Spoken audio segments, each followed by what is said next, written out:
بسم الله الرحمن الرحيم الحمد لله رب العالمين والصلاة والسلام على رسول الله وعلى آله وصحبه أجمعين. In Surah 76, Surah Al-Insan, Surah Al-Dahr, at the very beginning of the surah, in the first few ayahs, Allah reminds us that there was a time when the human being was essentially nothing. Allah is reminding us of our humble beginnings, to say the least. هل أتى على الإنسان حين من الدهر لم يكن شيئا مذكورا. Right? This is very humbling, especially for someone, like if someone has, an attitude like Fir'aun, if they have that approach to life, or those surrounding him. Allah is telling us that there was a time when we were nothing, right? Nothing to write home about. None of us were remembered for anything. There was a time, right? So Allah is reminding us that we're here because Allah put us here, and to navigate this life with the sense of humility. Allah reminds us of our beginnings, and there was a time when we didn't even have, and even before that, لم يكن شيء مذكورا.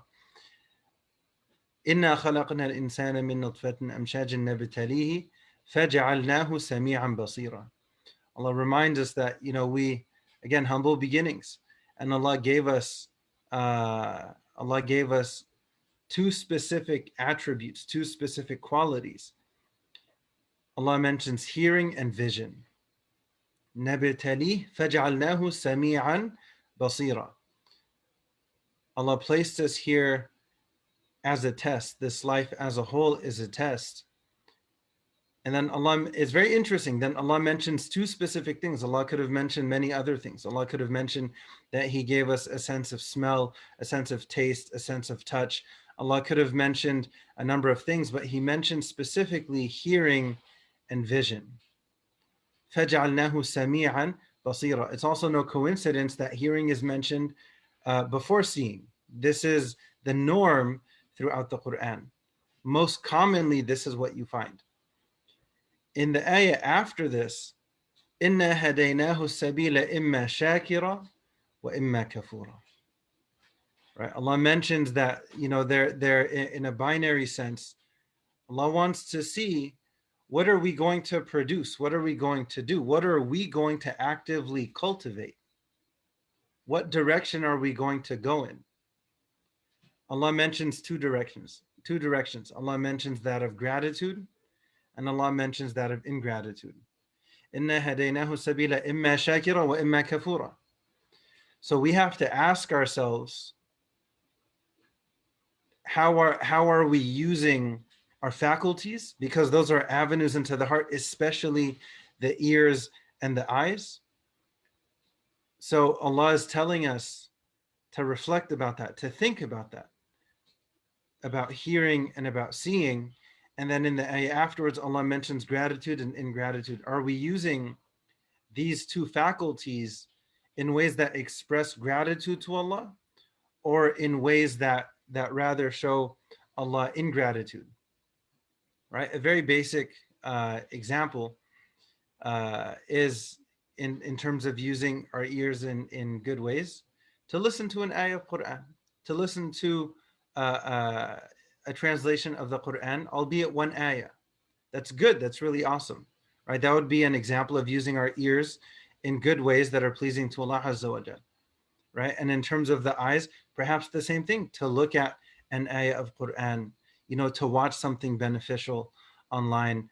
How can we use these different faculties, these different blessings that Allah has given us, to show Allah that we're from the grateful and we're not from the ungrateful?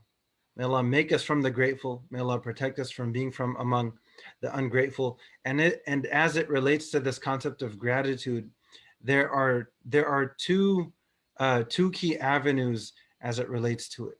One is vertical, one is horizontal. One relates to gratitude towards God, and the other relates to gratitude towards God's creation.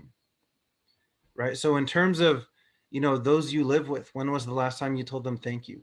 When was the last time you told your spouse thank you for anything, for everything?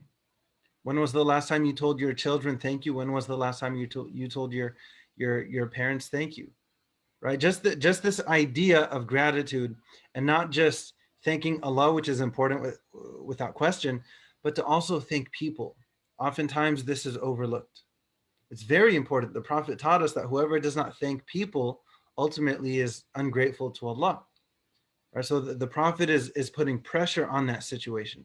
Allah is connecting your gratitude to people directly with your gratitude to Allah. Right? So we ask Allah for this balance that the Prophet taught us, sallallahu alaihi wasallam.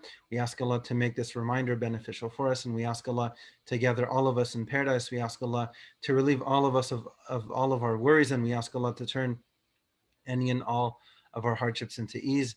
آمين رب العالمين. سبحان ربك رب العزة عما يصفون وسلام على المرسلين والحمد لله رب العالمين.